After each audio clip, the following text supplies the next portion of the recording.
নাগরিক আত্মবলিদানের মাধ্যমে আমাদের এই অর্জিত স্বাধীনতা। আজ মহান 15 আগস্ট এই দিনটি অন্যান্য দিনের মতো শুধুমাত্র একটি তারিখ নয়। 15 আগস্ট দিনটি আপসীন সংগ্রাম, নিঃস্বার্থ ত্যাগ আর আত্মাবলীর প্রতীক। 1947 সালে এই দিনে দীর্ঘ 190 বছরের ব্রিটিশ শাসনের অবসান ঘটিয়ে ভারত অর্জন করে তার বহু আকাঙ্ক্ষিত স্বাধীনতা। সেই মুহূর্তটি শুধু ভারত ইতিহাসে নয়, বিশ্ব ইতিহাসে এক অনুসরণের ঘটনা। ভারতের শুরুতে সশস্ত্র স্মরণ করছি ভারত মায়ের সেই বীর সন্তানদের, যারা জীবন যখন ঘাম রক্ত সব কিছু উৎসর্গ করেছিলেন এই দেশ মাতৃকাকে পরাধীনতা শৃঙ্খলাতে মুক্ত করতে। আজ স্বাধীন দেশের স্বাধীন নাগরিক আমরা।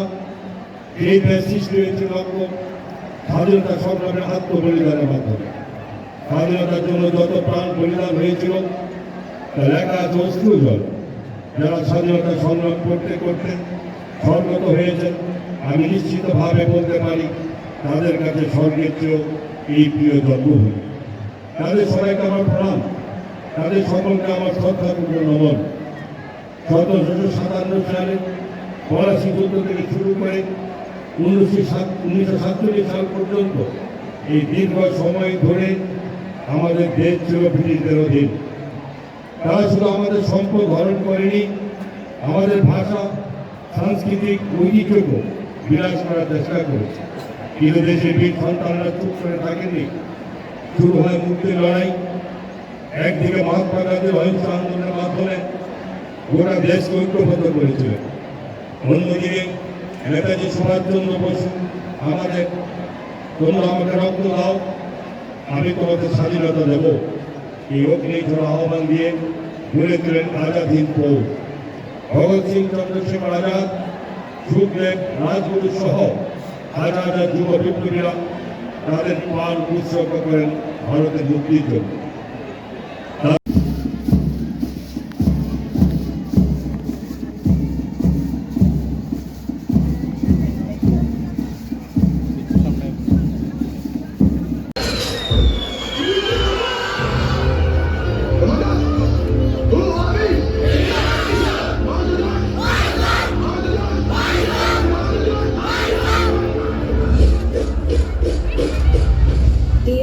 উঁচু আর রাস্তা সরু, পথ দীর্ঘ, কিন্তু আমার সাহস আছে।